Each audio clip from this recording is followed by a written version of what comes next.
오늘은 마태복음 28장 1절부터 8절 말씀 함께 우리 교독해 나가겠습니다. 안식일이 다하여 가고 안식 후 첫날이 되려는 미명에 막달라 마리아와 다른 마리아가 무덤을 보려고 왔더니 큰 지진이 나며 주의 천사가 하늘로서 내려와 돌을 굴려내고 그 위에 앉았는데 그 형상이 번개 같고 그 옷은 눈같이 희간을 수직하는 자들이 저를 무서워하며 떨며 죽은 사람같이 되었더라. 천사가 너희들에게 일러 가라사대 너희는 무서워 말라. 십자가에 못 박힌 예수를 너희가 찾는 줄을 내가 아노라. 그가 여기 계시지 않고 그의 말씀하시던 대로 살아나셨느니라. 와서 그 누우셨던 것을 보라.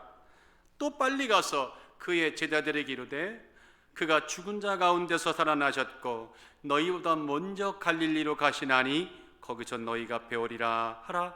보라, 내가 너희에게 일렀느니라 하거늘 그 여자들이 무서움과 큰 기쁨으로 무덤을 빨리 떠나 제자들에게 알게 하려고 다름질할세.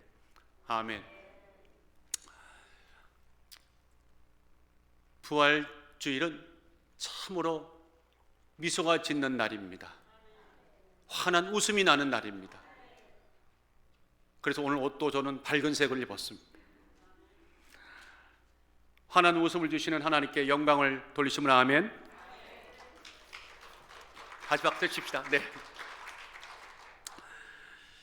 그 영국의 소설가 겸 비평가 버지니아 울프의 무덤가에 묘비에 이런 글귀가 새겨져 있습니다. 너에 맞서 나 자신을 던지리라. 물러서지 않으리라. 꿋꿋하게 오 죽음이여. 이게 무슨 내용인가 하면 사실 이 문구는 이 버지니아 울프가 48살에 썼던 소설 파도라고 하는 그 소설의 마지막 문장이기도 합니다. 그런데 그가 써서 소설 문장대로 60세가 되던 어느 날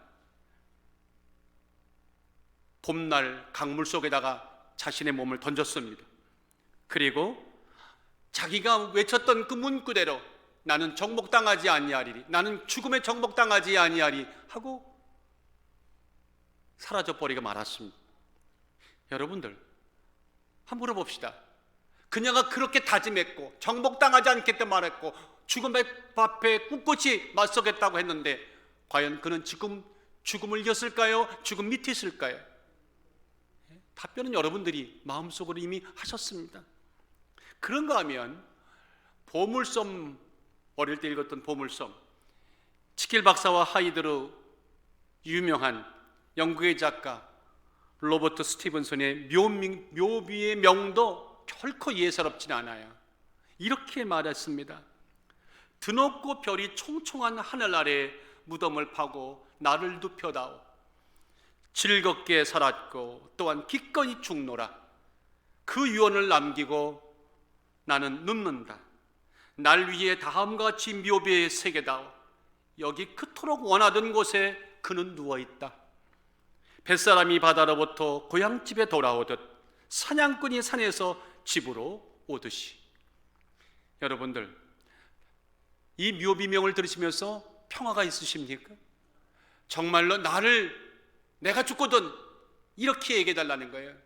내가 와야 할 곳에 와 있고 마치 뱃사람이 바다로부터 고향집에 돌아오는 그런 평안함이 있고 사냥꾼이 산에서 집으로 돌아오는 그런 안식이 있다고. 어디에? 무덤에. 글쎄요, 죽은 자는 말이 없습니다. 그런데 저는 분명히 말할 수 있습니다. 어떤 말을 외쳤건 간에 예수 안에서 구원받지 못한 죽음은 결코 안식이 없다. 영원한 비극만 남을 뿐이다. 영생이 아닙니다. 영벌입니다. 그러나 오늘 부활절로 부활의 생명을 얻는 모든 예수 그리스도의 귀한 여러분들 생명들은 우리는 영생을 얻는 것입니다. 그래서 부활절은 참으로 신명나는 일입니다. 신명나는 세상이요, 신명나는 날입니다. 다 같이 예수 외에는 구원이 없습니다. 로마서 6장 23절에 뭐라고 말합니까? 죄의 싹은 사망이요. 히브리서 9장 27절에는 한 번 죽는 것은 사람에게 정한 것이요 그 후에는 심판이 있으리니. 여러분들 예수와 함께하지 않고 예수 생명 없으면, 부활 없으면 심판 통과할 수 없습니다. 요한복음 5장 24절에 말씀합니다. 내가 진실로 진실로 너에게 이르노니 내 말을 듣고 또 나 보내신 이를 믿는 자는 영생을 얻었고. 여러분, 영생을 주시는 게 아닙니다. 이미 얻은 겁니다. 심판에 이르지 아니하시나니 사망에서, 다 같이 사망에서 생명으로 옮겼느니라. 여기 계신 분들은 다 사망에서 생명을 옮긴 분들입니다. 예수의 이름과 함께하는 자들입니다. 그날이 바로 오늘 부활주일입니다. 예수님께서 사망의 권세를 깨뜨리신 날입니다. 누구를 위하여? 우리를 위하여. 여러분들, 그 예수의 부활의 사건, 그 부활의 사건이 실제적으로 우리에게 주는 영적인 의미가 어마어마한데, 적어도 오늘 본문에 어떤 그 예수의 살아남을 목도했던 첫 증인 여인들을 통해 그들이 만났던 부활은 어떤 부활이고 어떤 의미가 있었고, 그것은 또 내게, 우리에게 어떤 믿음의 자리를 요구하는지를 오늘 확인하는 이 아침, 모두가 승리하는 아침 되시기를 예수의 이름으로 축원합니다. 여러분들, 예수님이 오전 9시에, 금요일 오전 9시에 십자가에 달려서 6시간 동안 모든 고난을 당하시고 오후 3시경에 운명하셨죠. 그 예수님이 돌무덤에 장사가 된 지 사흘째 되던 안식 후 첫날, 아무도 그 무덤가에 접근할 수 없는 그 미명 아침에 오늘 일어났던 일이 바로 오늘 본문입니다. 그 새벽 미명에 헛듯 어떤 그림자가 비칩니다. 예수의 무덤으로 가는 어떤 사람들이 보이기 시작합니다. 그 그림자가 보였습니다. 어둠의 그림자가 보일 것 같았지만 영적 보면 생명의 그림자죠. 막달라 마리아와 다른 마리아가 이른 새벽 예수님의 무덤으로 갔습니다. 그래서 1절에 보니 안식일이 다해가고 안식 후 첫날이 되려는 미명에 막달라 마리아와 다른 마리아가 무덤을 보려고 왔다, 이렇게 말합니다. 자, 막달라 마리아는 우리가 알 수 있지만 다른 마리아는 누굴까요? 다른 마리아는 27장 56절에 보면 야곱과 요셉의 어머니 마리아를 말합니다. 그런데 두 여인만 갔을까요? 이 동일한 사건을 기록한 누가복음 24장에다 그날 마리아와 막달라 마리아와 그 야고보와 요셉의 어머니 마리아 외에 몇몇 여인이 더 있었다고 진술을 합니다. 누가복음 24장 10절에 보니 이 여자들은 막달라 마리아와 요한나와 야곱의 모친 마리아라 또 저희와 함께하는 다른 여자들도, 이렇게 나옵니다. 그래서 여인들이 참 부끄럽습니다. 여인들이, 남성들은 없었어요. 여인들이 새벽 어둠을 뚫고 예수님을 장사한 무덤 그쪽으로 향했습니다. 그런데요, 놀랍게도요, 그 새벽에 그들이 도착했을 때 그들은 아주 숨이 멈출 것 같은 아주 경이로운 충격적인 어떤 장면과 마주대하게 됩니다. 광경과 마주하게 됩니다. 여러분 보세요. 예수님은 이미 돌무덤에 안치가 됐고 큰 돌이, 육중한 돌이 거기를 갈아 막았잖아요. 그런데 가면서 여인들이 저 무덤의 돌을 어떻게 치고 예수를 만날 수 있을까? 예수의 시신을 볼 수 있을까? 그런 마음으로 갔는데 가보니까 무덤이 닫혀 있습니까? 열려 있습니까? 열려 있더라는 겁니다. 아니, 도대체 누가 일을 했을까라는 그런 생각이 드는 순간 그들은 알았어요. 그들은 목격했어요. 목도했습니다. 하늘에서 천사가 내려와서 그 돌을 움직이고 그 돌 위에 앉아 있었습니다. 마가복음 16장 4절에는 이렇게 기록했습니다. 눈을 들어본 즉 돌이 벌써 풀려져 있더니 그 돌은 심히 크더라. 여러분들, 그리고 오늘 본문 2절 3절에는 뭐라고 말합니까? 큰 지진이 나며 주의 천사가 하늘에서 내려와 돌을 굴려내고 그 위에 앉았는데 그 형상이 번개 같고 그 옷은 눈같이 희건을. 여러분들, 새벽에 이런 일들을 만약에 여러분이 당했다면 10명 중에 8명은 안식의 나라로 가셨을 겁니다. 근데 여인들이 너무너무 두려웠던 거죠. 그 광경을, 상상도 못한 광경을 보면서 두려움에 떨고 있었는데, 그때 천사가 말하기를 두려워 말라. 예수님께서 이미 그가 말씀하신 것 같이 살아나셨느니라. 죽음의 권세를 끼고 살아나셨느니라. 그리고 갈릴리로 가셨다는 겁니다. 그래서 너도 빨리 가서 제자들에게 이 소식을 전하고 갈릴리에서 주를 만나라고, 이런 전언을 하라고 그에게 말씀을 전하는 장면, 바로 그런 놀라운 장면, 그 장면이 오늘 본문입니다. 여러분들, 이 광경 속에서 2000년이 지난 오늘 메시지를, 생생한 메시지는 어제나 오늘이나 영원 동일한 메시지가 우리에게 주어지는데, 그건 바로 부활의 메시지죠. 그 부활의 메시지 속에서 그 여인들이 주는 우리에게 어떤 기쁨의 소식이 뭘까요? 잊지 말고 반드시 기억하라고 하는 성경의 목소리는 이것입니다. 믿음의 자리는 결코 죽은 예수를 추모하는 자리가 아닙니다. 죽은 예수를 애통하는 자리가 아니라는 것입니다. 도리어 죽은 예수가 아닌 어제와 오늘과 미래를 통틀어 영원한 살아있는 산 생명을 주시는 부활의 주님을 온전히 믿는 겁니다. 죽으신 예수 아무리 조화를 갖다 놓고 죽으신 예수 앞에 아무리 헌화하고 애통한다 하더라도 그건 믿음의 자리가 아니라는 겁니다. 우리는 산 예수, 살아난 신 예수, 산 생명의 부활의 생명 예수를 예배하고 경배하고 그분을 모시고 나도 같이 부활하는 것입니다. 오늘 부활은 저는 그런 날입니다. 여러분들, 예수님의 부활을 믿으십니까? 다시 살아나신 걸 믿으십니까? 그러면 나 또한 예수를, 그 예수 믿고 그날에, 주님이 정하신 날에 부활할 것이라고 믿으십니까? 혹시 소리가 작아지지는 않고 있습니까? 부활은요, 이론이나 학설이나 교리로 이해해서는 안 됩니다. 이건 성령 안에서 진리로 우리에게 아멘으로 화답해야 되는 것입니다. 고린도전서 15장 3절로 8절에 말씀하기를 예수의 부활은 환상이 아니었다는 겁니다. 실제였다고 말합니다. 내가 받은 것을 먼저 너에게 전하였노니 이는 성경대로 그리스도께서 우리 죄를 위하여 죽으시고 장사 지낸 바 되었다가 성경대로 사흘 만에 다시 살아나서 누구에게? 게바에게, 베드로에게 보이시고 후에 12제자에게 보이시고 그 후에 500명에게 일시적으로 보이셨나니 그 중에 태반은 살아있고 어떤 이는 잠들었으며 죽었다는 얘기 아닙니다. 잠들어 있다는 거예요. 부활을 만난 사람은 이제 죽지 않습니다. 잠시간 잠드는 겁니다. 그 후에 야고보에게 보이셨으며 그에게 모든 사도에게 맨 나중에 만삭되지 못하는 나 같은 자에게도 보이셨느니라. 지금은 성경은 아직도 기록되고 있는데 천상에서, 하늘에서 거기에는 이렇게 말할 겁니다. 안상호 장로님도 부활을 목격했느니라. 소시 집사님도 목격했느니라. 권사님들, 장세민 안수사님, 모든 집사님들, 성도님들이 다 영적으로 목격했느니라, 목도했느니라. 이렇게 기록이 되고 있을 것입니다. 그런데 가만히 생각해 보십시다.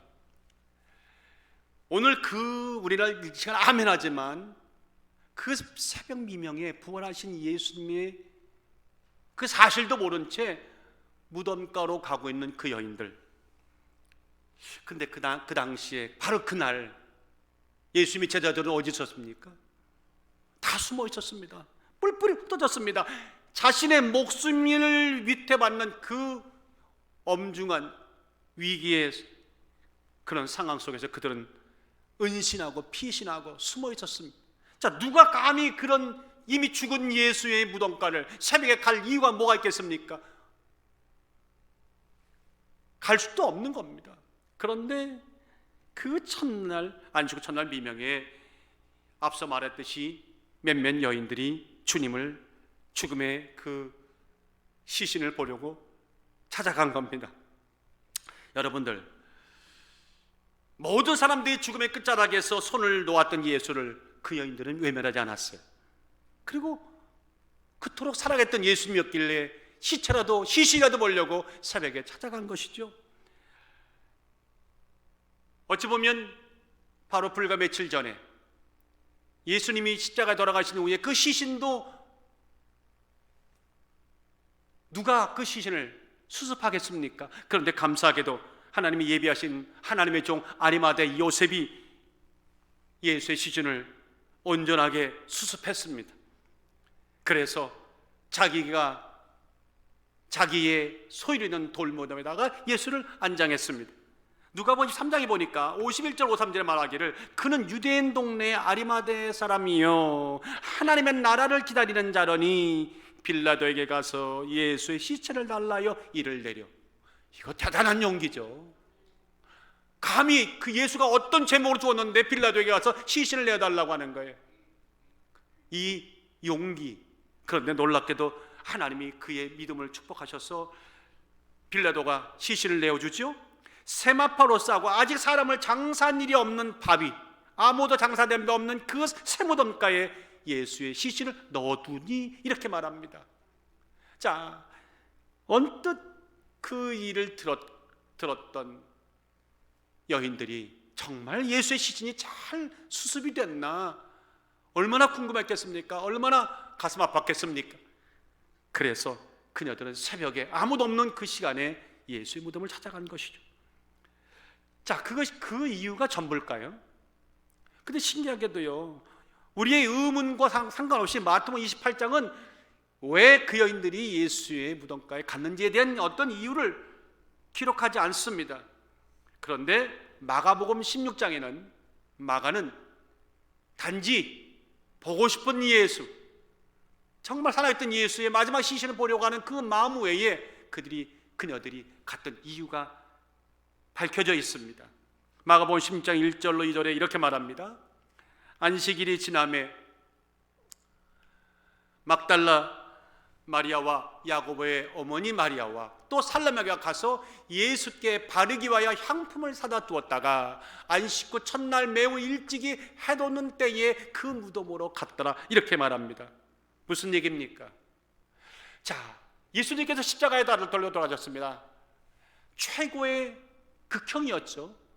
그 예수의 시신을 누가 거기다가 무엇을 어떻게 하겠습니까? 그때 이 아리마 요셉에 의해서 시신이 수습이 됐는데 그런 과정 속에서 유대 관습대로 죽은 시신에 향품을 바르거나 향유를 바를 그런 겨를이 어디 있었겠습니까?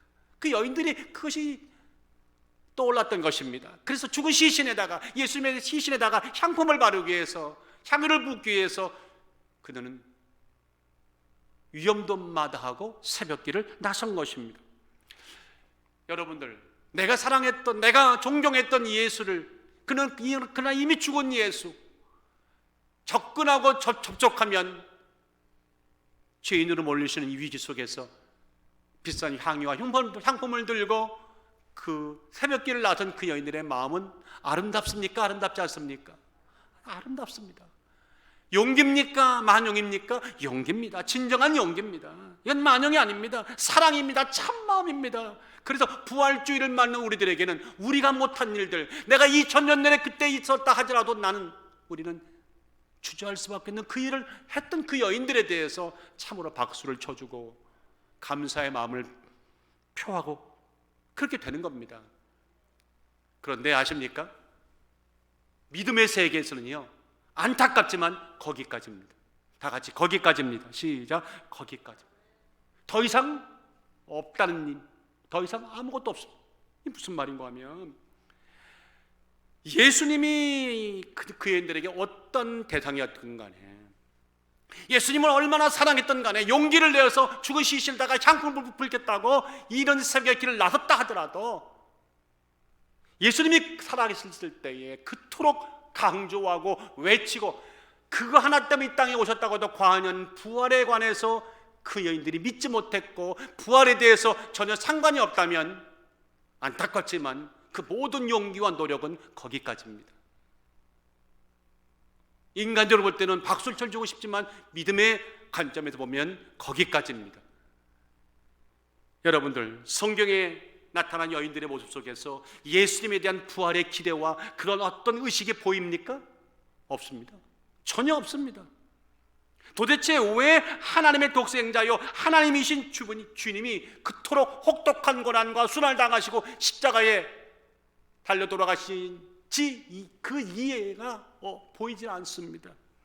당장이라도 자신을 핍박하는 모든 세력들을 멸하고 십자가에서 내려오셔서 모든 무리들을 꿇게 만들고 보란듯이 하나님의 권능을 행하실 수 있는 예수님이 아무 말 없이 6시간 동안 고작 7마디 이루시곤 다 이뤘다, 내 영을 아버지께 부탁하나이다 하고 떠나갔던 이 예수님이 스스로가 택한 이 길이 왜 그랬는지에 대한, 다 이뤘다고 하는 말이 무슨 말인지에 대한 의미조차도 이 여인들은 감각이 없습니다.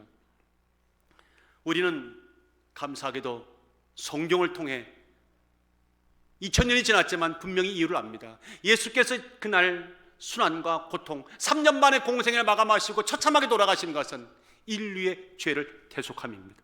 나의 죄를 위함입니다. 온 인류의 구원을 위함입니다. 스스로 유월절 어린 양이 되신 것입니다. 그런데 아십니까? 죽음으로 끝나는 것이 아니라 반드시 그 뒤에는 부활이 있어야 되는 것입니다. 부활 사건이 그 모든 구속을 완성하는 것이기 때문에 당연히 부활은 모든 기독교의 신앙의 핵심입니다. 부활 없는 고난 의미 없습니다. 부활 없는 용기 의미 없습니다. 부활 없는 헌신 의미 없습니다. 그런데 오늘 보니까 이 여인들 참으로 답답합니다. 예수님이 부활이 없다면 대속의 우주적 은총의 완성은 없는데, 그래서 부활이 신앙의 핵심인데 무덤을 찾은 여인들에게는 이것이 안 보입니다. 예수님의 사랑은 보입니다. 애씀이 보입니다. 애통함이 보입니다. 예수님의 시신에다 뭔가를 바르고 싶어하는 그런 아주 추모의 마음이 보입니다. 박수를 쳐주고 싶습니다. 그런데 안타깝게도 부활의 관점에서는 한 발자국도 못 나갔어요. 오늘 여기 계신 분들, 집에 계신 분들 감히 묻습니다. 예수를 사랑하십니까? 예수를 믿으십니까? 사랑하고 믿는다면 부활의 이 귀한 은혜에 하나님의 선포와 은총을 내 것으로 받아들이셔야 됩니다.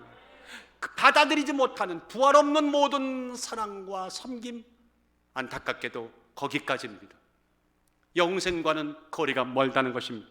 그래서 어떤 사람들은 교회에서 성금요일이나 특별히 고난주간에 많이 예수를 추모합니다.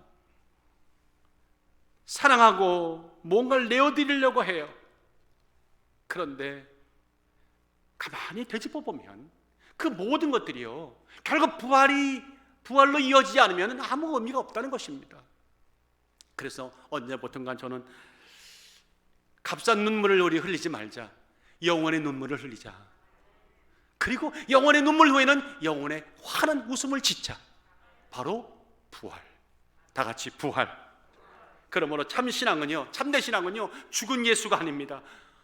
어제 살아나시고, 오늘 살아나시고, 내일 살아나시고, 미래를 통틀어 살아나시고, 만유, 이 땅에 존재하는 모든 것들의 주인으로 복귀하시는 그 예수를 온전히 믿는 것입니다. 그 길로 나아가는 것입니다. 부활의 예수님과 동행하고 함께 부활하는 것입니다. 그것이 진짜 예수를 믿는 겁니다. 그 진짜 예수를 존경하는 겁니다. 그 진짜 예수를 섬기는 겁니다.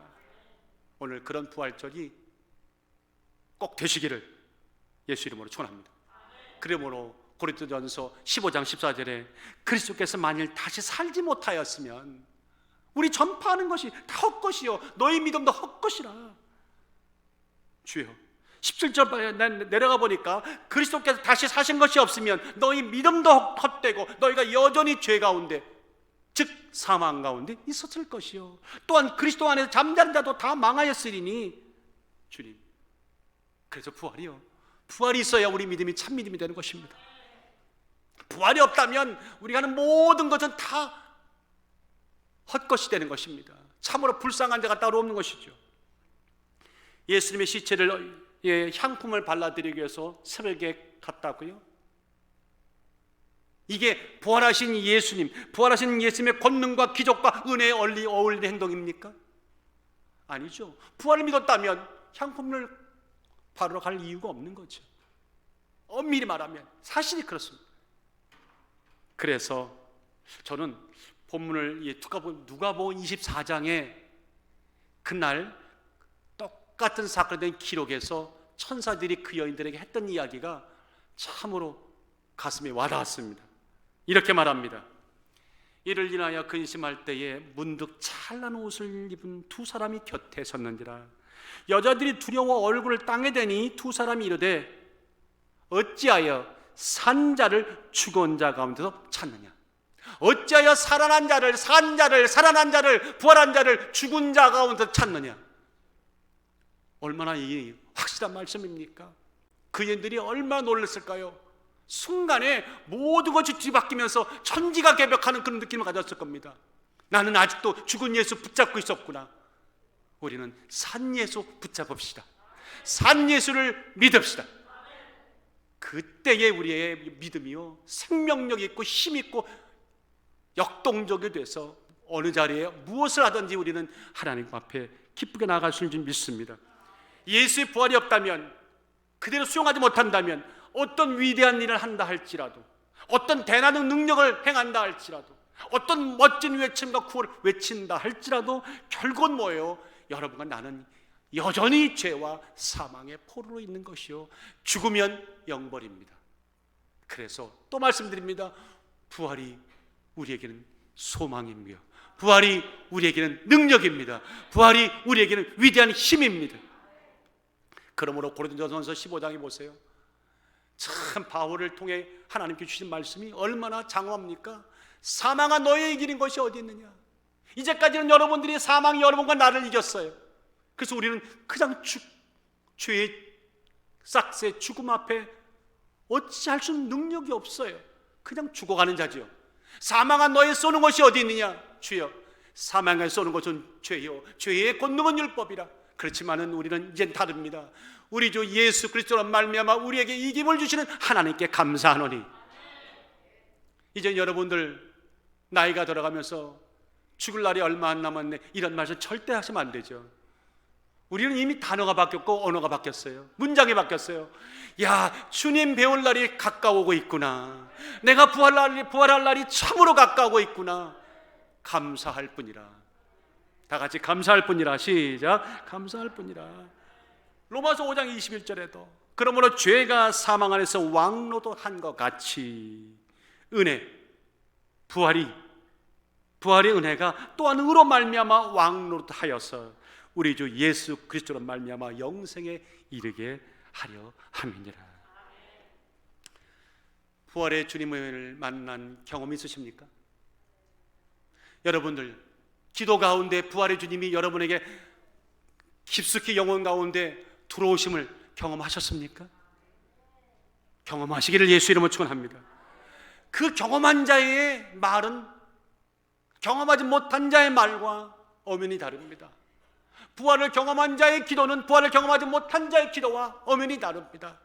능력이 다르고 가슴이 다르고 미래가 다르고 무게가 다르고 진리에 가깝게 가려는 자세와 모든 우리의 태도가 다릅니다.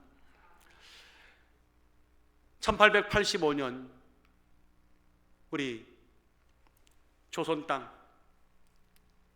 정확히 말할까요? 1885년 4월 5일.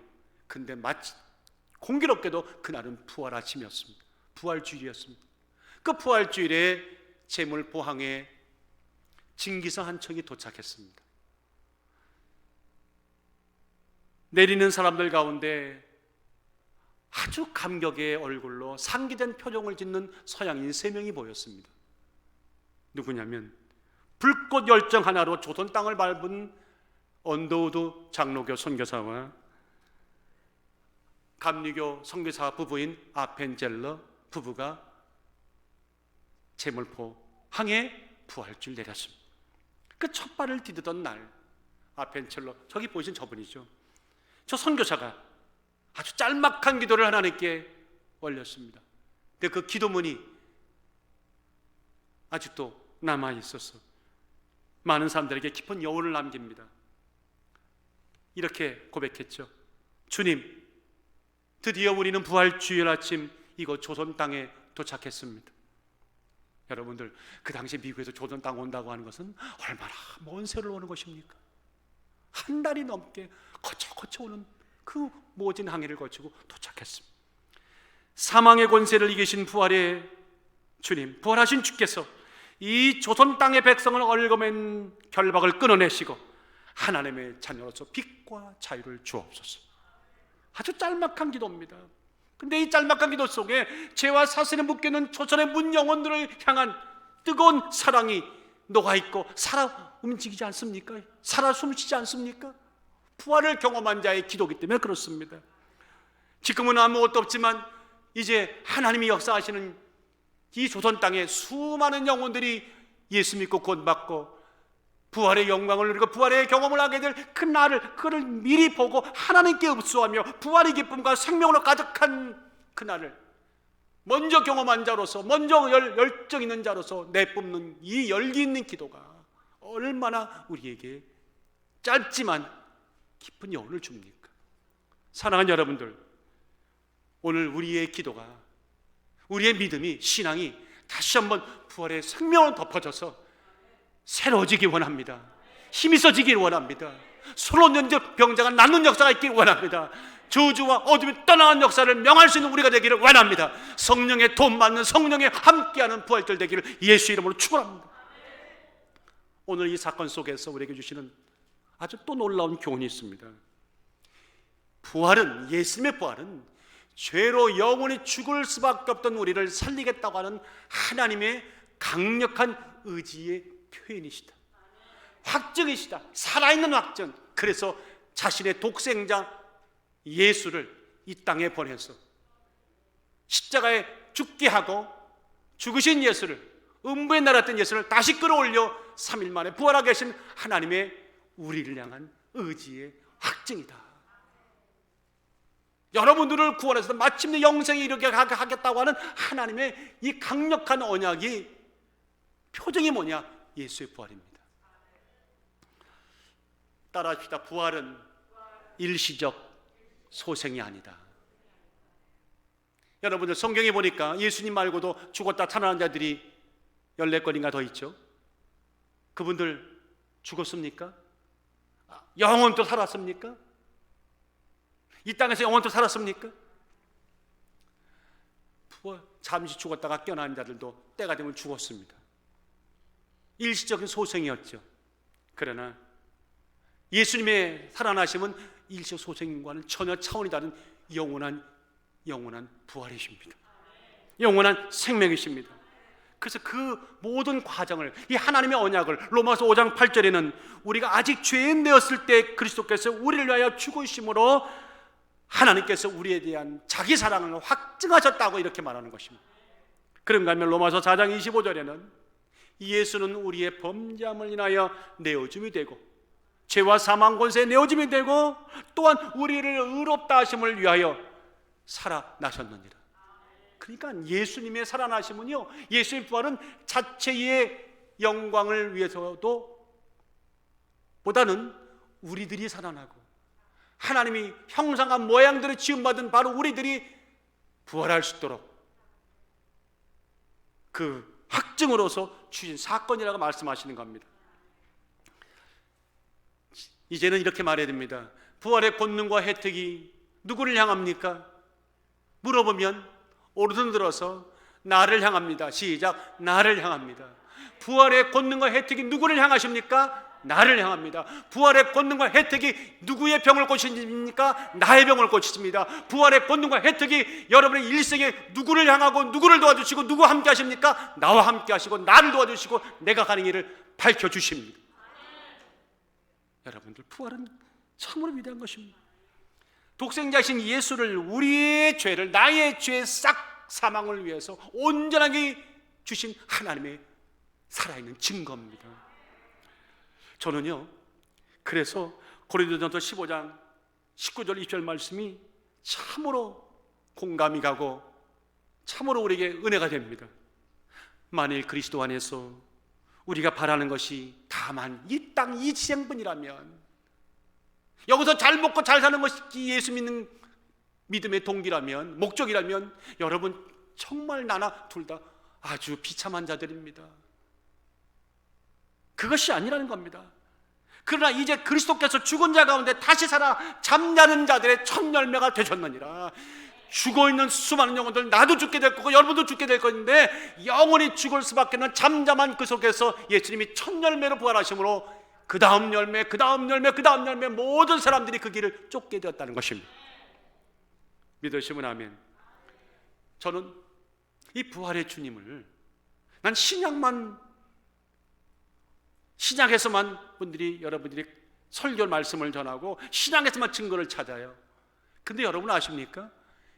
부활하실 주님이 우리의 영혼을 소생시키시고 우리를 그날의 영생으로 인도하신다는 말씀들은 구약 곳곳에 나오나요? 곳곳에 나옵니다. 그 중에 대표적인 게 시편 23편입니다. 시편 23편 4절에 뭐라고 말하나요? 내가 사망의 음침한 골짜기를 다닐지라도 해를 두려워하지 아니할 것은 주께서 나와 함께 하시나이다. 함께 하심이라 주의 지팡이와 막대기 나를 아니하시나이다. 여러분 여기서 자세히 한번 들어보세요. 내가 사망의 음침한 골짜기를 다닐지라도, 내가 사망의 음침한 골짜기를 다닌다는 얘기죠. 다시 말할까요? 아직도 이해 못하시네. 우리가 사망의 음침한 골짜기를 지금 가고 있다는 얘기인데, 지금 이 다윗의 이 고백 속에서 어떤 느낌이 오십니까? 우리 인간은 계속해서 죽음의 골짜기, 고통스러운 상황, 고통스러운 현실을 헤매다가 그렇게 어쩔 수 없이 죽는 불쌍한 존재구나, 이런 느낌을 지금 받으십니까? 끝도 없는 방황과 헤매미 인간의 운명이고 우리도 그 운명에는 어쩔 수 없어. 한 거 해봤자 소용이 없어. 그것이 오늘의 우리의 모습이고 내일의 모습이야. 죽음은 끝이야. 죽음은 안식이야. 이렇게 들리십니까? 아닙니다. 다윗의 말은 우리는 죽음의 골짜기를 통과합니다. 즉 그 얘기하는 거예요. 내가 비록 사망의 음침한 골짜기를 다닐지라도, 이 말은 바꿔 말할까요? 우리는 어떤 경우에도 사망의 음침한 골짜기를 통과하고 있습니다. 죽음의 그림자가 아무리 우리를 들여보세요. 우리 인생에 엄습해 보세요. 때를 따라 질병으로 우리를 고통스럽게 만들고 우울하게 만들고, 가족의 문제, 삶의 문제, 부대끼는 수많은 문제들로 우리를 자꾸만 주눅들게 만들어가지고 그 그림자 앞에 어찌할 바를 모르고 인생이 이런 것인가 하고 자주하는 그런 마귀의 속임수, 마귀의 계획은 드디어 하나님의 권능 앞에 밝히 드러났다고 지금 그렇게 말씀하시는 거예요. 단 1초라도 고통의 골짜기, 음침한 골짜기 그 그늘을 지나가고 싶은 마음은 우리는 추워도 없지만 인간들은 통과하고 있다는 거예요. 그러나 두려워하지 말라.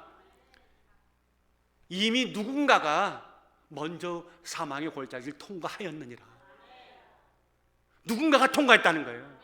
통과해서 이제 모든 사망의 음침한 골짜기의 진실을 다 드러내고 밝히 드러내고 그 어떤 죽음의 파도가 그 골짜기를 통과하는 누구들에게는 엄습하지 못하게 되었다고 지금 다윗은 그렇게 고백하는 거예요.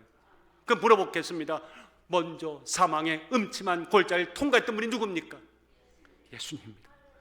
주께서 나와 함께 하심이라.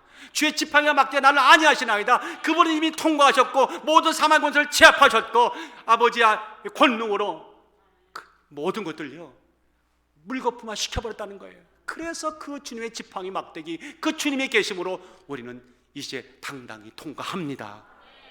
지금 그 얘기하고 있는 거예요. 어떤 문제가 오시거나 고민스러웠을 때 이제는 고민하기보다는 선포하십시오. 나는 더 이상 죄의 노예가 아니다.